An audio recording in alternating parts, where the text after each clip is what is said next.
ఈ నెల 27వ తేదీన జరిగే ఉపాధ్యాయ ఎమ్మెల్సీ కరీంనగర్ నియోజకవర్గంలో టీఎస్యూటీఎఫ్గా మేము బలపరుస్తున్న అభ్యర్థి టీపీటీఎఫ్ రాష్ట్ర అధ్యక్షుడు అశోక్ కుమార్ గారిని గెలిపించాలని చెప్పి విజ్ఞప్తి చేస్తూ ఉన్నాం. ఉపాధ్యాయ ఉద్యమ గొంతుకగా, ప్రశ్నించే గొంతుకగా, ఉపాధ్యాయ సమస్యల కోసం నిరంతరం పోరాటం చేసి మరి చట్టసభల్లో కూడా ఆ రకమైన స్ఫూర్తితో పనిచేసే అశోక్ కుమార్ గెలిపించడం ద్వారా ప్రభుత్వ విద్యారంగాన్ని కాపాడుకుందాం, ప్రభుత్వ పాఠశాలల్లో ఉపాధ్యాయుల సమస్యల పరిష్కారానికి కృషి చేసుకుందాం. అది సిపిఎస్ రద్దు కావచ్చు, ఓపీఎస్ పునరుద్ధరణ కావచ్చు, లేదా విద్యారంగంలో ఈ రాష్ట్ర ప్రభుత్వాలు అవలంబిస్తున్న నిర్లక్ష్య వైఖరిపై పోరాటాలు కావచ్చు. అశోక్ కుమార్ గారు చట్టసభలో ఉండడం ద్వారా మనకు బలం చేకూరుతుందని చెప్పి ఉపాధ్యాయులు విజ్ఞప్తి చేస్తా ఉన్నాం.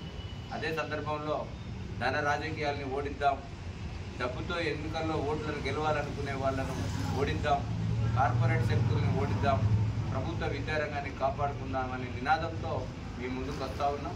కాబట్టి తప్పనిసరిగా మీరందరూ ఆలోచించి ఒక బలమైన ఉద్యమ నేపథ్యం కలిగిన అశోక్ కుమార్ గారి గెలుపు ద్వారా మీ వంతు సహకారాన్ని అందించాలని చెప్పి, ఈ ప్రభుత్వం, రాష్ట్ర ప్రభుత్వం అనేక సమస్యలు పెండింగ్లో పెట్టింది. 5 డిఏలు పెండింగ్లో ఉన్నాయి, బీఆర్సీ లేదు. అట్లాగే ఉపాధ్యాయ సమస్యలతో పాటు ఇవాళ మధ్యాహ్న భోజన కార్మికులు కూడా అనేక ఇబ్బందులు ఎదుర్కొంటున్నారు. అలాగే కొన్ని మేనేజ్మెంట్లో ఉన్న సిఆర్టీలు కూడా ఇబ్బందులు, వేతనాలు లేక ఇబ్బందులు పడుతూ ఉన్నారు.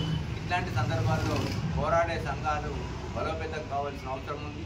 మరి ఇప్పటి వరకు ఎమ్మెల్సీగా ఉన్న వ్యక్తులు ప్రభుత్వాలకు తొత్తులుగా ఉండడమో, కట్టువారు మార్చుకోవడమో జరిగారు. కానీ అదే యూటీఎఫ్ బలపరిచిన నర్సిరెడ్డి గారు 6 ఏళ్లుగా మండలిలో ఏ విధంగా పోరాటం చేస్తున్నారో మీరు చూస్తూ ఉన్నారు. ఆ నర్సిరెడ్డి గారి గొంతుకకు తోడు అశోక్ కుమార్ గారి గొంతుక కూడా తోడైతే రాబోయే రోజుల్లో విద్యారంగ సమస్యల పరిష్కారానికి ఒక చక్కటి మార్గం ఏర్పడుతుందని చెప్పి మీ అందరికీ విజ్ఞప్తి చేస్తూ, మరి మీ మొదటి ప్రాధాన్యత ఓటు సీరియల్ నంబర్ 4లో ఉన్న అశోక్ కుమార్ గారికి వేసి అశోక్ కుమార్ గారిని గెలిపించాలని చెప్పి మీ ద్వారా విజ్ఞప్తి చేస్తాం. నా పేరు ఏ వెంకటి, తెలంగాణ రాష్ట్ర ఐక్యోపాధ్యాయ ఫెడరేషన్ రాష్ట్ర ప్రధాన కార్యదర్శి.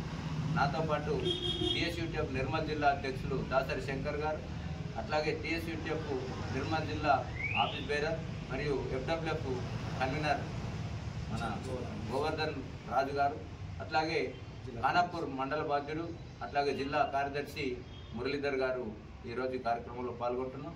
దయచేసి ఉపాధ్యాయులు ఆలోచన చేయవలసిందిగా కోరుతున్నాం.